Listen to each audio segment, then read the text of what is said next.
చూడండి మేడం, మీ అబ్బాయి స్టడీస్లో చాలా పూర్గా ఉంటున్నాడు. ఫీడ్బ్యాక్ ఇవ్వట్లేదు, ఇచ్చిన హోంవర్క్ చేయట్లేదు, చాలా లేజీగా ఉంటున్నాడు. లాస్ట్ సెమిస్టర్లో కూడా మార్క్స్ చాలా తక్కువ వచ్చాయి. ఇలానే ఉంటే మా స్కూల్ రెప్యుటేషన్ దెబ్బతింటుంది. నెక్స్ట్ సెమిస్టర్కి ఇంప్రూవ్మెంట్ ఉంటే ఓకే, లేకపోతే టీసీ ఇచ్చి పంపించేస్తాను. కొంచెం కేర్ తీసుకోండి, లేకపోతే మీరే నష్టపోతారు.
రేయ్ చూడరా వాడిని, చదువుకోకపోతే నువ్వు అలాగే తయారవుతావు. విన్నావు కదా మీ టీచర్ ఏం చెప్పారు, నువ్వు బాగా చదువుకోకపోతే ఫ్యూచర్లో అలాగే తయారవుతావు.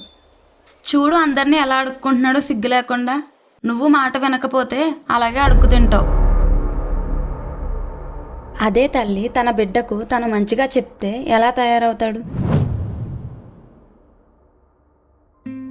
మేడం, మీ అబ్బాయి స్టడీస్లో చాలా పూర్గా ఉంటున్నాడు. ఫీడ్బ్యాక్ ఇవ్వట్లేదు, ఇచ్చిన హోంవర్క్ చేయట్లేదు. మీకు ఎన్ని పనులైనా ఉండొచ్చు, కొంచెం పిల్లల్ని పట్టించుకోండి. వాళ్ళకి మీరు ఇవ్వగలిగేది ఒక్కటే, చదువు మాత్రమే. దాన్ని నిర్లక్ష్యం చేయకండి.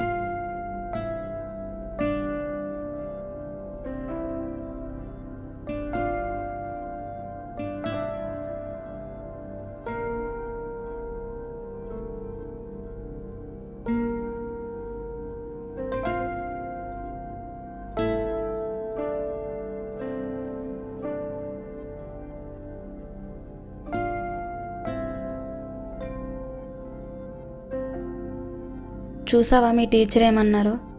ఇలా అయితే ఎలా నాన్న? మేం పడే కష్టాలు మీరు పడకూడదనే కదా ఇంత కష్టపడి చదివించేది.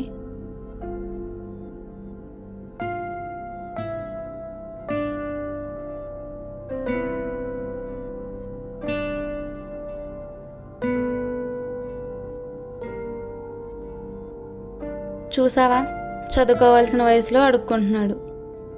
ఇలాంటి వాళ్ళ జీవితాలు మనం బాగు చేయలేం, కానీ మనం తలుచుకుంటే మనకు తోచిన సాయం చేయగలుగుతాం. అలా సాయం చేయాలంటే ఒక్క చదువుతోనే సాధ్యం. ఒక్క చదువుకున్నవాడు తన స్వార్థం కోసం ఆలోచించకుండా ఇలాంటి వాళ్ళ కోసం కూడా ఆలోచిస్తే మన దేశం 2 సమస్యల నుంచి దూరం అవుతుంది.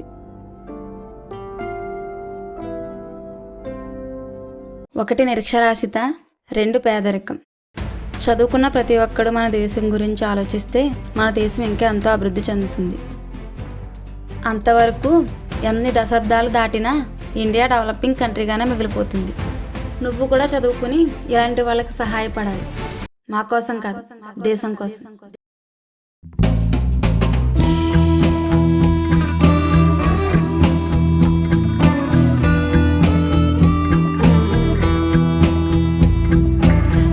ఏదైనా మనం చెప్పే విధానంలోనే ఉంటుంది. అదేదైనా మనం నేర్పే విధానంలోనే ఉంటుంది.